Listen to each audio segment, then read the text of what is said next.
Ya, assalamualaikum warahmatullahi wabarakatuh. Selamat pagi semuanya. Bersama Mas Gun lagi di sini.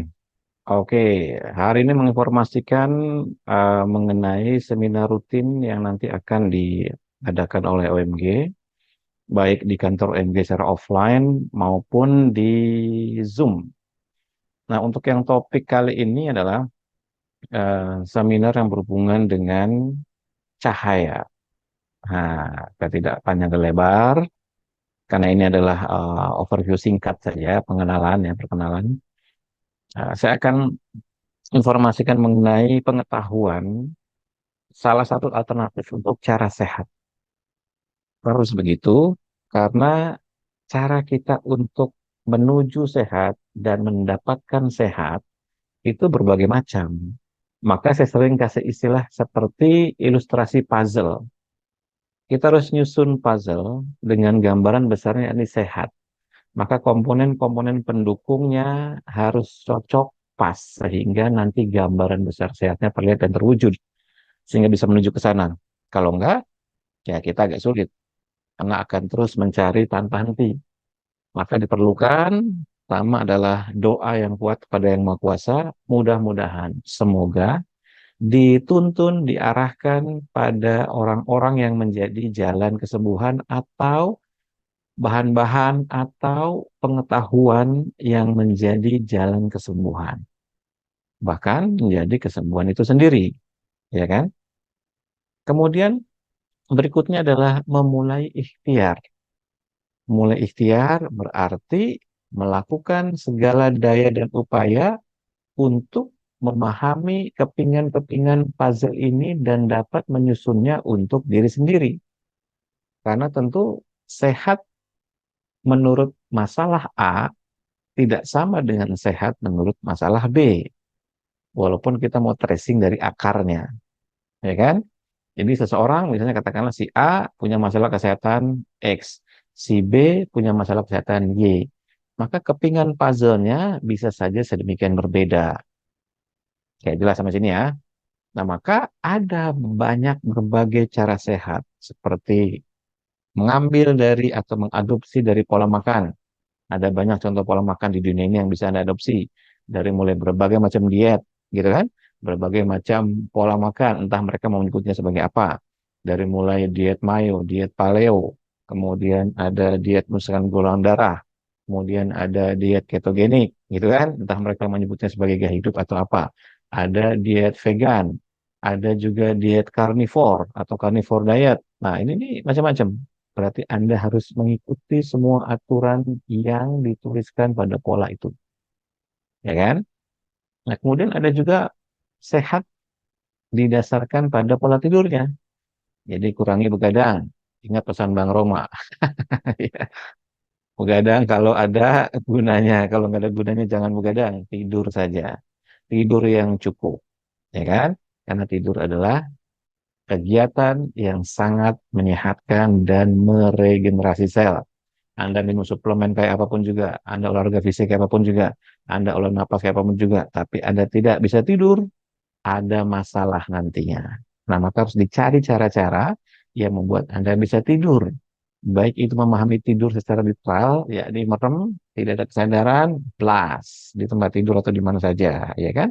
Atau seperti orang zaman dulu yang memiliki pengetahuan, misalnya ahli-ahli pernapasan, mereka mampu mengkondisikan tubuhnya, raganya, pikirannya, jantungnya sebagai hanya orang yang sedang tidur.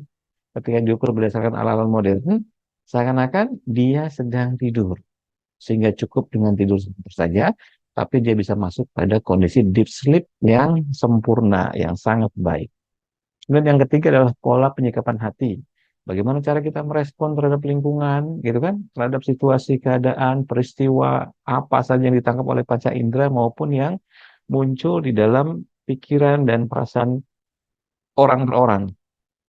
Ya, misalnya terlalu takut, terlalu khawatir, terlalu cemas, overthinking, gitu kan? Traumatik, kemudian senang membenci, benci yang sangat dalam. Dikit-dikit ngelihat benci, lihat orang berhasil, benci, sebel. lihat orang sukses benci, sebel gitu kan, lihat orang dikasih karunia hikmah yang besar dari Allah Subhanahu wa taala pada orang itu, misalnya pada ilmunya, pada hartanya, pada tenaganya, pada kecantikannya, kegantengan dan sebagainya, jadi marah, benci. Nah, ini hati-hati. Pola penyikapan hati juga bisa memiliki efek yang signifikan pada kesehatan. Kemudian ada lagi pola pikir. Apa yang muncul dari otak kita, dari pikiran kita, ya kan? Dari pikiran kita. Apakah Anda terlalu overthinking? Apakah Anda terlalu traumatik? Nah, itu mesti harus hati-hati. Berikutnya adalah pola aktivitas fisik. Aktivitas kegiatan-kegiatan fisik seperti olahraga, senam-senam, semua yang menggerakkan otot, tulang, raga. Nah, ini mesti diperhatikan karena dia juga bisa menghasilkan kondisi sehat. Seberapa sering Anda olahraga setiap minggu, ya kan?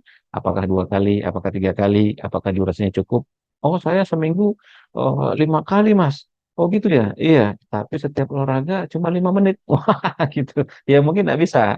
Oh, tapi kan ada Mas, pola yang cuman 5, 7 menit, 10 menit. Nah, berarti Anda memilih yang jenisnya seperti HIIT atau High Intensive Interval Training. Jelas berarti ini ada pengetahuan. Nah, maka pola aktivitas fisik juga menentukan di dalam sehat. Ada lagi pola aktivitas spiritual, ya kan? Bagaimana penghambaan Anda kepada Tuhan Yang Maha Esa. Berarti jelas nomor 6 ini pola aktivitas spiritual. Inilah dominan orang-orang yang agamis, orang-orang yang percaya kepada Tuhan, ya kan?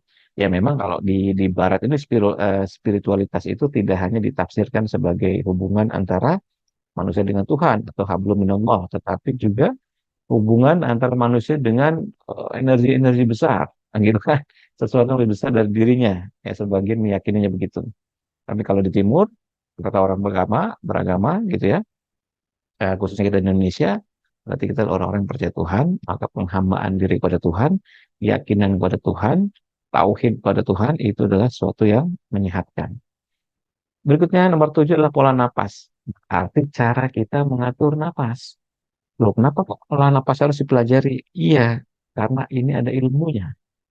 Jadi kalau kita pengen sehat, salah satu alternatifnya adalah belajar teknik pernapasan. Dan sering saya bilang berkali-kali, bagi yang sudah sepuh, bagi yang sudah berumur, Anda harus wajib belajar ilmu pernapasan. Silakan cari di mana saja, apa saja. Dan saat mencari, gunakan rasionalitas pikiran Anda, apakah ilmu olah nafas yang dipelajarinya mengantar Anda tidak hanya pada kesehatan, ya, tapi juga pada kecerdasan, meningkatnya wawasan, pengetahuan, juga meningkatnya penyikapan hati yang baik, hati yang kemudian semakin tenang, semakin lentur, semakin fleksibel, gitu kan, semakin menyenangkan, semakin bahagia. Karena ada olah nafas yang barangkali ketika dilatih bikin Anda stres, ya kan? Kemudian ada yang ketika dilatih bikin terjadi pergerakan hormonal luar biasa, maka merubah sikap, watak, dan karakter. Jadi bisa kita bilang, oh ini orang latihan napasnya rada edan nih. Kenapa tuh lihat tuh? Wah, ya berarti ini cara dia belajar olah napasnya nggak benar. Dan usahakan ada bimbingan, ada pengetahuan dari gurunya. Jika tidak, Anda harus secara rasional untuk menganalisa, mengevaluasi. Nah, kemudian apa lagi? Ada pola lingkungan. Pola lingkungan itu salah satunya apa? Cahaya. Kita adalah manusia yang tinggal di bumi, yang kodratnya, takdirnya adalah kena cahaya sinar matahari. Karena takdirnya begitu. Ya kan? Nah, maka ketika kita bicara cahaya, berarti adalah suatu keharusan bagi manusia untuk kena cahaya. Masalah durasinya apa segala macam, itu bisa diperdebatkan, ya kan? Debatable lah. Tapi keharusan untuk kena cahaya ini jadi wajib. Karena manusia dibekali sensor di dalam kulitnya yang tidak hanya jenis sensornya atau reseptornya itu untuk menangkap molekul, tetapi juga menangkap cahaya, ya kan? Istilahnya fotoreseptor. Berarti ada kodrat dari sel ini untuk haknya mendapatkan cahaya. Nah, ketika kita bicara cahaya, berarti kita sedang bicara spektrum gelombang elektromagnetik.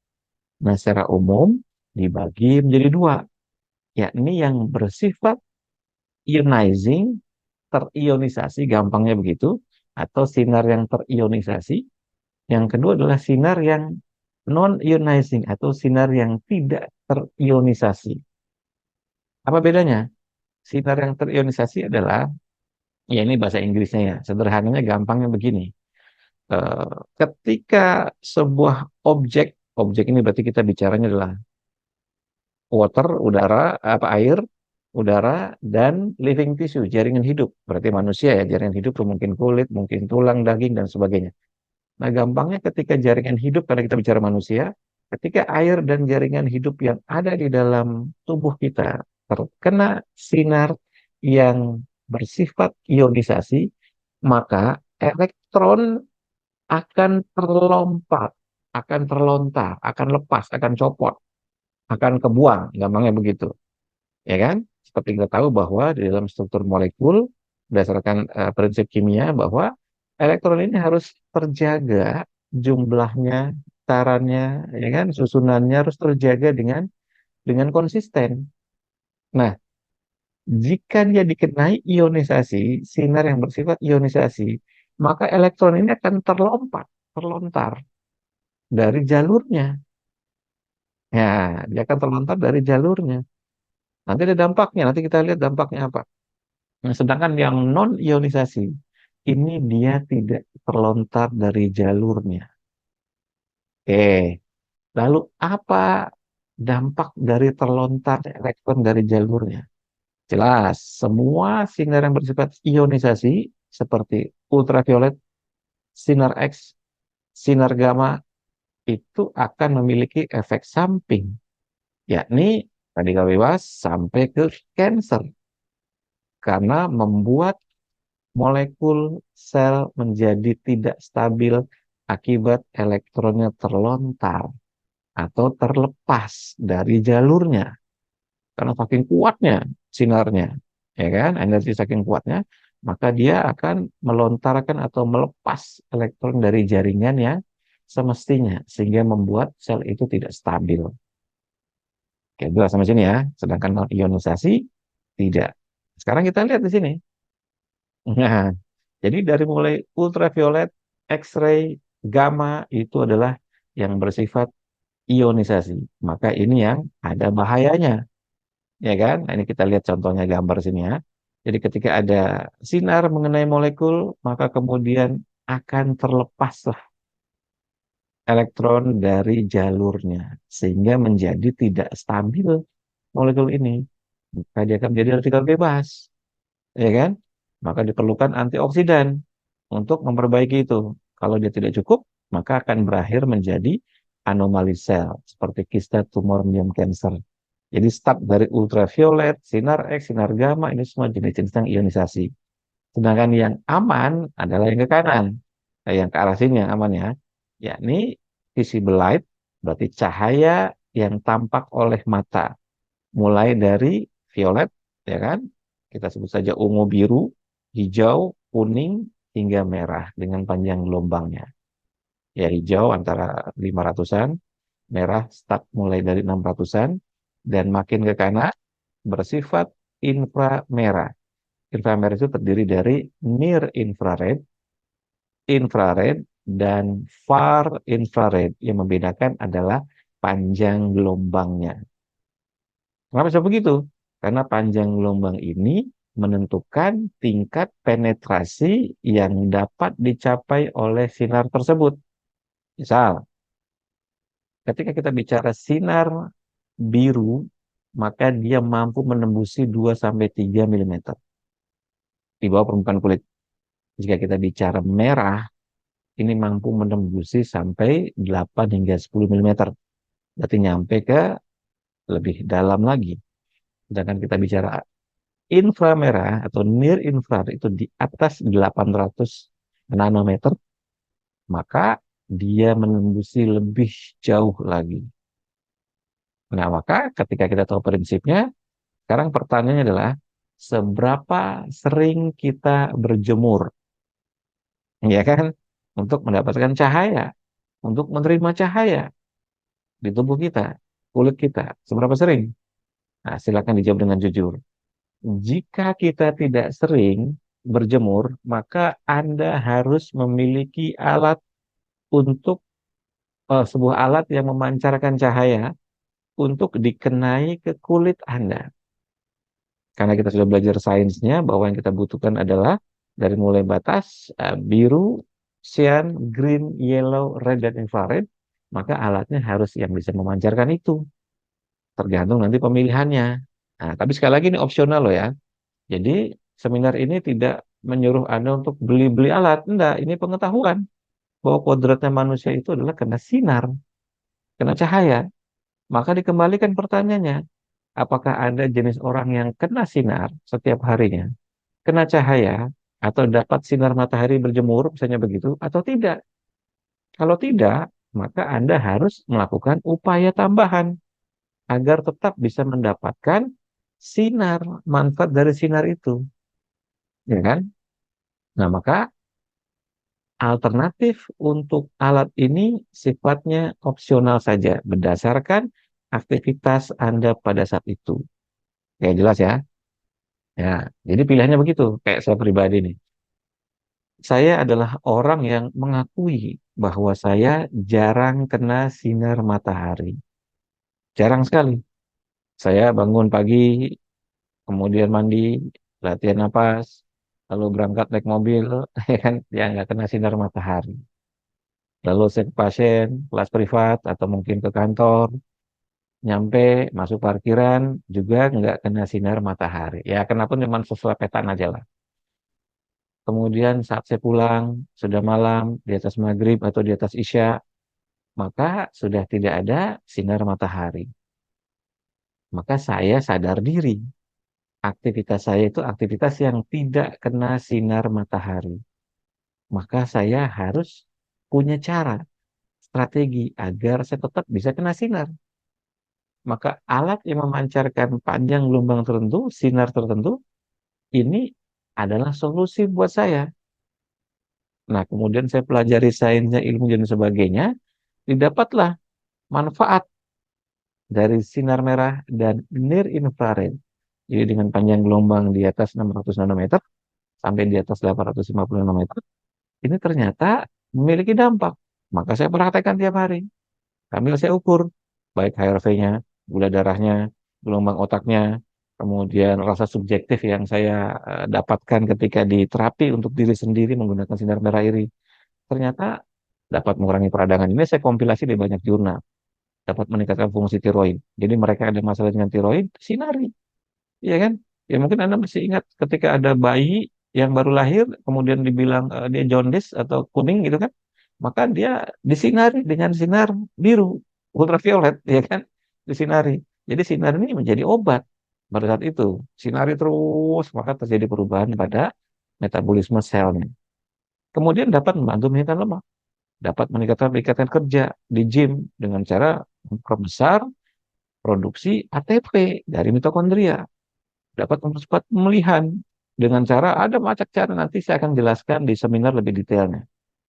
Dapat meningkatkan kadar testosteron optimal, meningkatkan tingkat energi, semangat, lebih bertenaga, lebih segar di dalam keseharian. Jika disinari terus, makanya orang yang rajin berjemur misalnya pagi hari, mesti dia cukup energi pada hari itu, ya kan? Meningkatkan sirkulasi darah, ada timbul rasa hangat, gitu kan? Kemudian ada molekul-molekul tertentu yang nanti akan mempercepat sirkulasi darah, meningkatkan kesuburan. Nah, ini bagi laki-laki atau bagi perempuan atau bagi yang pengen hamil, gitu kan? Maka Anda jangan ragu-ragu untuk berjemur atau disinari dengan sinar merah dan near infrared. Dapat meningkatkan sistem kekebalan tubuh dan sebagainya.